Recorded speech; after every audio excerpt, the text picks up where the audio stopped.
Salut petite créature, bienvenue dans cette vidéo où on va tester un accessoire broderie qui m'intrigue depuis très longtemps, le cadre magnétique. Cette vidéo est en collaboration non rémunérée avec la marque Magiframe. Magiframe est une sous-marque de la marque Soutech qui elle est déjà connue dans le monde de la broderie, notamment pour ses cercles de broderie. Et il y a une troisième marque qui les rejoint également, c'est Hoop Talent. Les trois marques sont liées et elles se sont toutes spécialisées entre autres dans les cadres de broderie machine. Pour Magiframe, leur spécialité, ce sont les cadres magnétiques et ils m'ont contacté pour que j'en teste un en vidéo. Je ne suis pas payée pour ce test, mais ils m'ont envoyé gratuitement ce cadre pour que je puisse le tester en vidéo. Et reste jusqu'à la fin si tu veux avoir une petite surprise. Si toi aussi tu brodes beaucoup, tu sais la galère que c'est d'enchaîner les vissages et dévissages d'un cadre classique. À force, on peut développer des problèmes de poignet, de canal carpien, et en plus on perd énormément de temps. Les promesses du cadre magnétique, c'est de permettre un cerclage rapide, beaucoup plus facile, sans trace de cadre, et le soulagement de nos mains et de nos poignets, vu qu'il n'y a plus de vis à serrer. Alors évidemment, chez Magiframe, il y a les cadres magnétiques adaptés à un grand nombre de marques de brodeuses, notamment pour des brodeuses pro comme la mienne, mais ils font également des cadres magnétiques adaptés aux brodeuses familiales, comme la Stellaire de Brother par exemple. Malheureusement, je n'ai plus de petites brodeuses comme ça, j'ai plus que ma PR, du coup j'ai pas pu tester leur gamme pour les brodeuses familiales. J'ai choisi la taille de cadre en 13 par 13 qui est adaptée à ma PR 1055X. Il arrive dans ce carton avec les bras à part et il y a un petit tournevis avec les vis de fourni pour attacher les bras au cadre. La première chose que je voulais vérifier dans ce crash test, c'est la puissance de l'aimant du cadre. C'est marqué dessus, l'aimant est très puissant. Je peux te dire que c'est le cas parce que j'ai eu du mal à défaire les deux parties.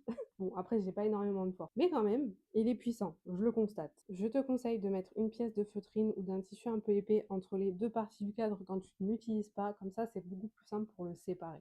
Petite précision, quand tu aimantes les deux parties, fais très attention à tes doigts parce que je pense que ça pince très très fort. Pour voir combien d'épaisseur il peut tenir, je vais prendre un plaid en tissu doudou et le plier jusqu'à ce qu'on voit à combien d'épaisseur le cadre n'arrive plus à s'aimanter.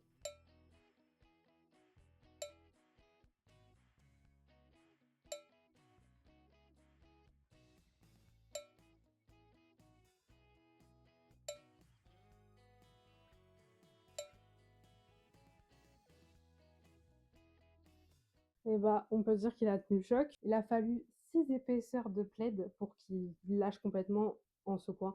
Vers la 5e, il commençait un peu à faiblir, mais il tenait quand même, même en le secouant. Et à la 6e, il a lâché. Ça fait de sacrées épaisseurs de tissu, ça je peux te le dire. Donc, je confirme, l'aimant est super puissant et je vois pas trop quel projet broderie pourrait lui résister à ce niveau-là, en tout cas. Maintenant, on va le tester en situation réelle sur la brodeuse. On va commencer avec une toile de coton classique. Là, c'est de la toile à patron de 180 grammes, stabilisée avec du Stiffy 1640B. Et pour le test, on va utiliser mon motif Korean Earth. Pour le placement, c'est super pratique parce qu'on peut voir qu'il y a des marquages sur tout le tour du cadre et aussi les petites boules, là, ça correspond aux aimants et on voit que celui-ci, il est dans l'alignement de l'axe vertical. Et pour l'axe horizontal, c'est entre ces deux aimants-là. Du coup, quand on place notre tissu sur la partie inférieure, on peut mettre notre axe vertical aligné sur ces deux aimants-là et l'axe horizontal aligné entre ces deux aimants ici.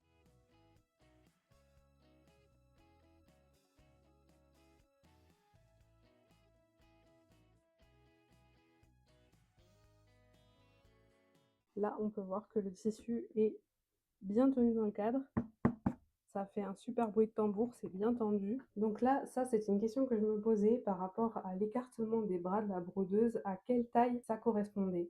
Donc là, pour le cadre 13 par 13 de Magiframe, l'écartement des bras, ça correspond au cadre 20 par 30 de Brother. Donc la zone de broderie, elle est beaucoup plus grande sur l'écran, mais il faut prendre en compte avant de choisir ton motif que il rentre dans le cadre 13 par 13 parce que sinon il va taper sur les bords. C'est logique. Prends un plus petit. Moi je dirais pour être sûr, prends un motif 12 cm max. Comme ça laisse de la marge au niveau du cadre et t'es sûr que ça va pas taper et casser tes aiguilles du coup.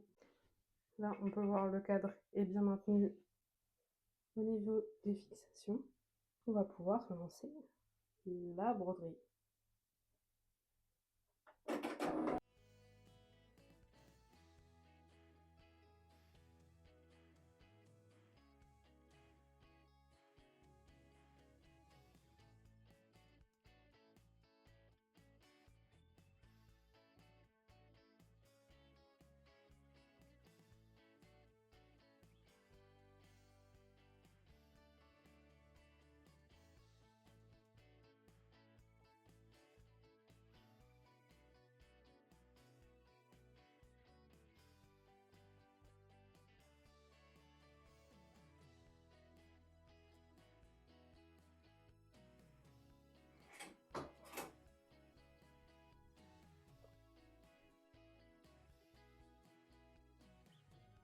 On peut constater que le motif s'est très bien brodé. Pas de souci. Un peu de traces de cadre là, mais comme d'habitude, ça part en repassant, comme avec les cadres classiques, je pense. Sauf que les cadres classiques, de mémoire, si on serre un peu trop fort ou sur certains tissus un peu fragiles, les traces peuvent rester permanentes. Donc là, normalement, celles-là, elles sont pas permanentes. Pour ce premier test, rien à redire. La broderie s'est très bien faite, le cadre n'a pas bougé, c'est top. Il y a des petites traces, mais qui partiront au repassage. Beaucoup moindres que si c'était un cadre classique serré à la vis. Maintenant, on va tester avec un t-shirt. C'est un t-shirt en coton de 180 grammes et il est stabilisé avec du Filmoplast cette fois-ci.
Perso, je fais très souvent de la broderie en hors cadre avec le Filmoplast parce que je trouve ça plus simple, j'ai pas envie de m'embêter, surtout si j'enchaîne plusieurs t-shirts à resserrer, desserrer, tout ça.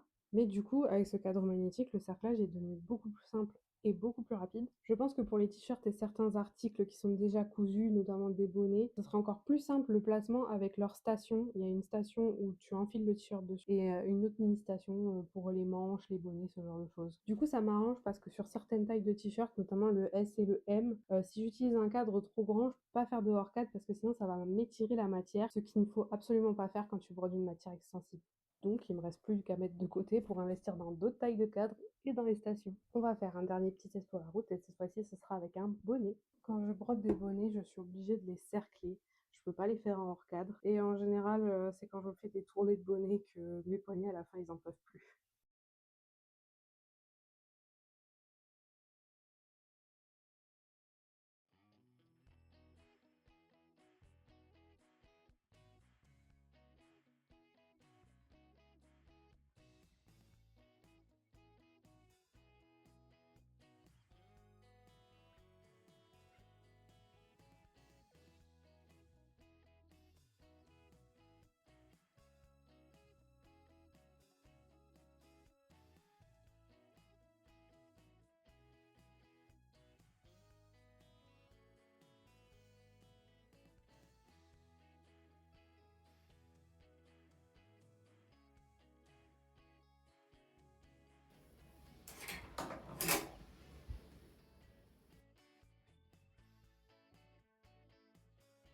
Bon, je crois que tu l'as compris. Pour moi, tous ces tests sont très concluants. Je suis vraiment conquise par ce cadre. Je suis vraiment contente d'avoir pu tester ça en vidéo avec toi. Alors merci beaucoup Maggie Frame pour cette collaboration. Mais attends, c'est pas fini. Je t'avais promis une surprise en fin de vidéo. Maggie Frame t'offre une petite réduction si jamais tu veux te faire plaisir sur leur site. Grâce à mon code Maggie Abyssal, tu as 3% de réduction sur toute ta commande. Et toute économie est bonne à prendre, surtout en broderie machine. Si jamais tu passes par le lien affilié en description, je toucherai une petite commission, sans frais supplémentaires de ta part bien sûr. T'es pas du tout obligé, évidemment, mais c'est un bon moyen de me soutenir dans cette aventure broderie. Je te remets toutes les infos, les liens de mon matériel utilisé et le code promo dans la description à dérouler juste en dessous de la vidéo. J'espère que ce crash test t'a plu. Perso, je vais foncer faire une liste de shopping chez Maggie Frame. N'hésite pas à me laisser tes questions en commentaire, à liker si cette vidéo t'a plu et à t'abonner pour plus de vidéos sur la broderie machine. À la prochaine, petite créature!